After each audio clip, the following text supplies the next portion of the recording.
दाइको शुभ नाम भन्नु त? मेरो खम्बहादुर बस्नेत हो सर। हजुर, कुन ठाउँबाट आउनुभयो, कहिले, कति सालमा आउनुभयो हजुरहरू? यहाँ साल त अब थाहा त भएन सर, आए त यहाँ 5 वर्ष भयो। आएर पनि अब के गर्नु, यस्तै के गर्दा गर्दै यहाँ जुम्लाबाट आउनुभएको होइन? हजुर। जुम्लाबाट के को सिलसिलामा माडी आउनुभयो? त्यो के क्रिस्चियन भन्नुहुन्थ्यो, क्रिस्चियनको बारेमा आएको लास्ट। अब त्यस्तै हुन्छ भनौँ, आँखा के देखिन्छ भनेर यो ठाउँमा आएको। जे भने गरियो ठिकै छ। धर्म भन्यो भने धर्म भन्यो भने एउटै हुँदो रहेछ, तर पनि बुझियो सर। आँखा देखिने आशले माडी आउनुभएको हजुर? हजुर।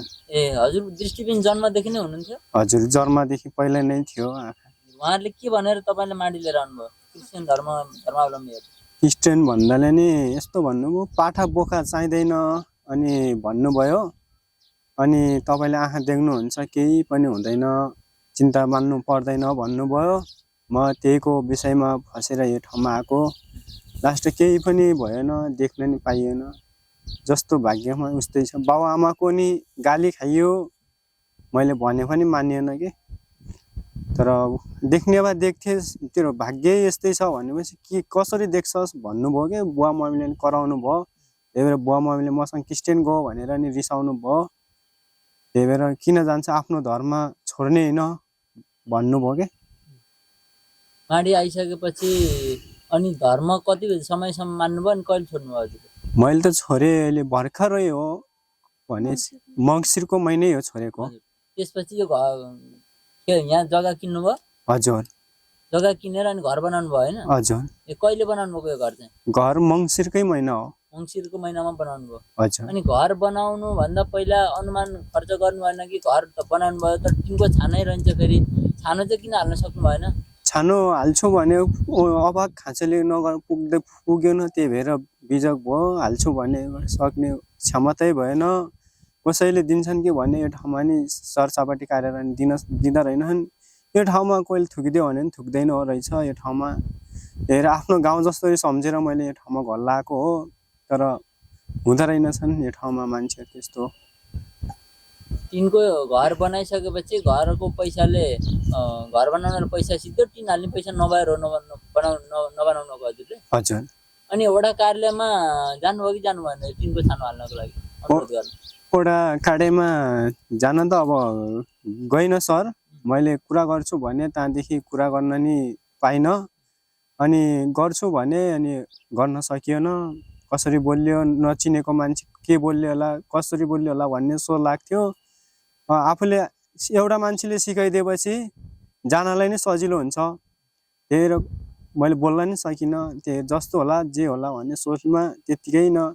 एउटा सूर्य ले रेड क्रसबाट दिनुभयो अङ्कलले, त्यही त्रिपाल दिनुभयो र अलि काम चलिरह। अनि एउटा ती थोत्तो पुराना जस्ता छन् ती पनि दिनुभयो। लास्ट काम चलाउनलाई भन्नुभयो, ती कामै नलाग्ने रहेछ। अब आफू त आँखा नदेख्ने, के थाहा। बुढीले भन्नुभयो यस्तो जस्ता कामै लाग्दैन भन्नुभयो, पानी छिरिहाल्छ भन्नुभयो मेरो श्रीमतीले नि। त्यही भएर बिजोकै छ।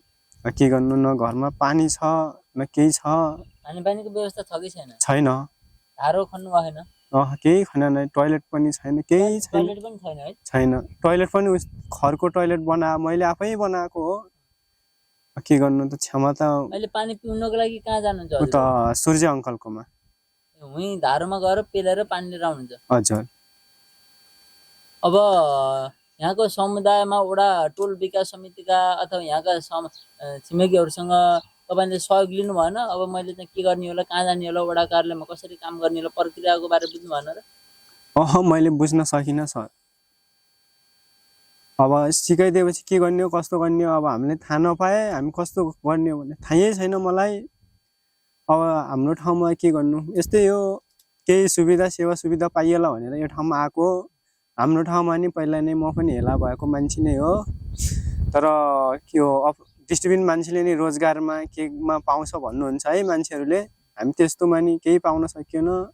केही सुविधा नि पाइन्छ कि भन्ने सोध्थ्यो, केही पनि नपाएर लास्ट यहाँ आयो। केही पाउँछु भन्ने आशमा थियो, अब के हुन्छ। पैसाले के गर्नुहुन्छ हजुर?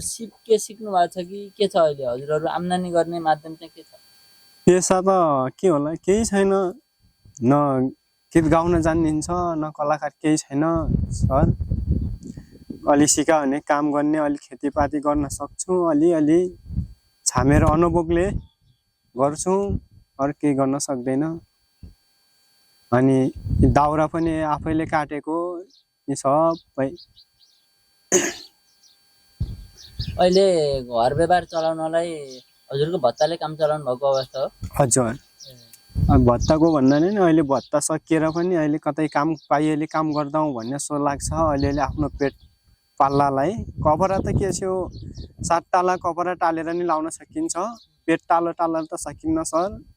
अब अन्तिममा हजुरले एकदम अति आवश्यक भएको कसैले सहयोग गर्न चाह्यो भने हैन, अब हजुरलाई यो सबै हेरिसकेपछि म पनि सहयोग गर्छु भन्ने चाहने हुनेलाई के भन्न चाहनुहुन्छ उहाँहरू? तपाईलाई अति आवश्यक अहिलेको अवस्थामा नभएको पैसाकै कारणले रोकिएको, यो भइदिएदेखि मलाई अरू केही चाहिन्थेन भन्ने कुरा के छ भन्नु?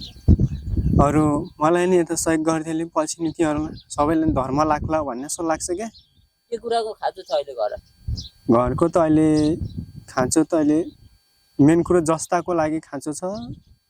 समस्या लास्टै समस्या भन्नाले नि बिजोग त्यही छ।